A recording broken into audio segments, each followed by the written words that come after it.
Hey everyone, today I want to dive into a topic that has always intrigued me, alcohol. Yeah, you probably guessed that. Have you ever noticed in many cultures not drinking alcohol can raise more eyebrows than drinking it? Picture this, you're at a party and you politely decline a drink. Immediately you're met with, just one drink, come on, it's a celebration. But if you had a pass with, say, painkillers, no one would ever suggest, just one won't hurt. Do you ever stop to think who's profiting from selling me this poison? Celebrities are making billions off selling you a lifetime of disappointment packed up as a good time. Dwayne "The Rock" Johnson is busy selling you his tequila brand, but is it really him? What is the underlying benefit amongst the elite? They are holding out a contract for you to sign that asks you to pay them a monthly fee to feel sick, to lose jobs, to ruin relationships, to get arrested and eventually develop cancer. They leverage their power and celebrity, pretending to drink their fair share of the liquor that they peddle. Well, I'm going to let you in on a Hollywood secret.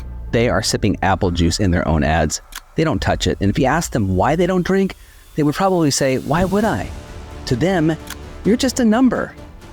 Here are some celebrities who openly say no to alcohol. Now, I do believe one of them still has a wine company while maintaining sobriety. Does that tell you anything? Tearing up that metaphorical contract is within our power. By choosing not to drink, we save money, improve our health, and nurture our relationships. The only person at a loss? The individual profiting from our choices. Do you miss being not sober? Ever? Sometimes. Yeah. Yeah, I miss. What's the pros and cons? That if I do, I'll wind up doing too much. For sure? For sure. I can't control it. Getting sober and becoming a father really affected my work in a great way.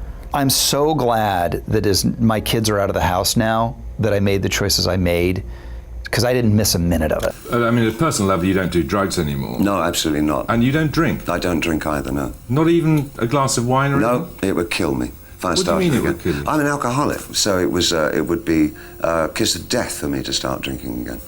What scares you? Everything. Everything. Not being in control, not knowing, anticipation, like waiting for something to go wrong. I'm an addict and alcoholic, so I have my ups and downs. You know what I mean? Yeah. Like sort of, my head is a bit wonky, so I have to look after that. Do you know what I mean? I don't see that as being a corollary. I think the reason that I took drugs and drank is the same reason that anyone that takes drugs and drinks to excess, was that inside they're unhappy. I'm not talking about recreational drug use or recreational drinking, that's none of my business. I'm talking about people that are doing it because there's pain inside them. The reason I did it is because I couldn't cope with life. I needed some kind of anesthetic. And unless I have some methodology to replace that anesthetic, drinking and taking drugs is my only solution. He's 14 with his Canadian pals and a common teenage rite of passage. I'd never drank before, and I just sort of drank this entire bottle of what was called Anwar's Baby Duck. That was the name of the wine. And I lay in the grass and just was in heaven. And I thought to myself, this must be the way that normal people feel all the time. It's a long time ago now, so I don't really like dwelling on all that subject because it's way in the past. I have no regrets, however, because no regrets at all. I don't want to go through it again. I've learned a lot about myself in the last, whatever it's been, so many years now. That there's a very compulsive side to my nature. Most people I know who are actors or musicians or poets or writers tend to be this way. It develops into self-destructiveness. It's addictive personality, as they call it now. The fashion is to call it self-addictive personality types. I was just like that. And at the time, when I was much younger, excuse me, it seemed to be a very attractive way of life. I thought it was the only way to live. And my relationships with my friends, my family, everybody around me are so good and have been for so many years now. I wouldn't do anything to destroy that again. Yeah. You know, it's very hard to have relationships when you're doing drugs and drinking. For me personally, anyway. You become closed off. unreceptive, insensitive, all the dreadful things that you've heard every other pop singer ever say. And I was very lucky that I found my way out of that.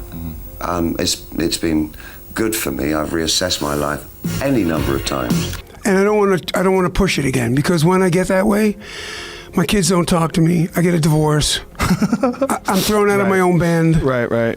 What else? I lose everything. I mean, that's happened enough times for me to finally realize, you know what, it's not worth it. Right. You know. I get it. You understand what I'm saying? Yeah. And I got a lot of beautiful friends. I got a beautiful bunch of friends to keep me in line, you know. You start with a thunderclap. First page.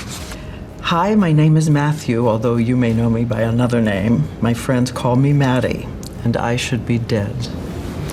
Yeah, that's definitely true. You say, addiction, the big terrible thing, is far too powerful for anyone to defeat alone. But together, one day at a time, we can beat it down. Yeah.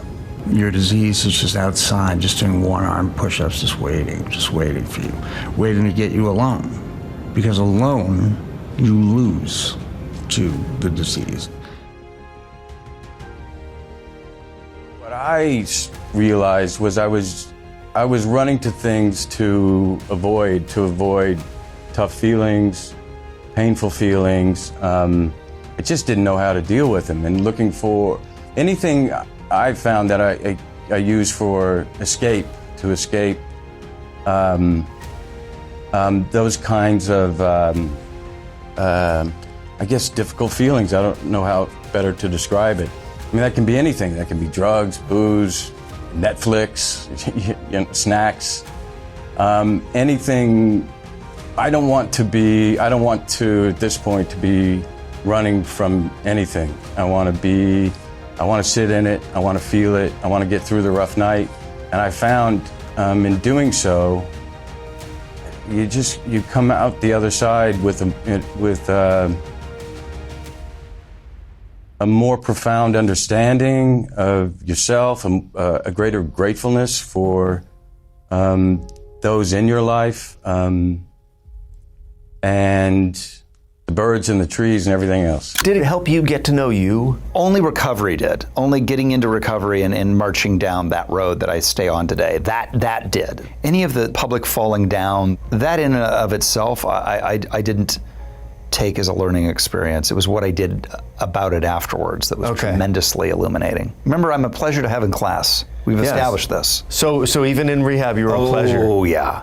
Really? I loved it. Really? Loved it. What did you love about it? I mean, it was painful. Yeah. It was emotional. It was all those things. I loved it. I learned so much. Being seen, not objectified, being seen.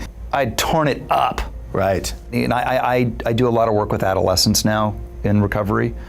And the one thing I always tell them and the parents that come to me because they know that I'm interested and available to help, is that it's never going to work if it's about making your parents happy or to keep a job or to hang on to a girlfriend or because you had a DUI. None of it works. It only works is if they're really done. Are they sick and tired? Are they done? Have they said uncle? It's almost like... I was ready. I was like, uncle. 6,000 AA meetings, therapy 30 years, 15 rehabs, maybe at least. Half of your life in treatment or in sober living houses? Look, it's an ongoing process. Right. I mean, I feel like every decade I have to give something up. I feel like my 20s is drinking and drugs, and then it's like, it's starting to become like food. It's starting to be like, dude, you can't wake up in the middle of the night from a sleep and then go hammer down the Haagen-Dazs. That's like not what people who are on network television every week do. Eventually, if I live long enough, I'm going to be up in some monastery, like a grain, and just like... Looking back on it, I'm glad I survived because it finally rips you to pieces and you're dead, or finished or unemployable. And I've learned something about myself that part of me is still alive, but now it doesn't control my life. And I'm glad it's alive in me because I feel restless most of my time, I'm never really satisfied. And yet in a strange way, I'm very content in many areas of my life now. probably because I'm getting older. But I wouldn't have missed any of it. I'm glad I am what I am. I'm glad I am what I was, for example. But I don't want to actively live like that anymore because it's a short circuit, it's a dead end. But it's informed my life as an actor, and it's enriched my life as a human being. I feel much richer for all this because now I feel like a survivor. So the next time you're faced with a choice, remember that saying no to alcohol is saying yes to a better life. Don't let someone else profit from your decisions. Choose wisely.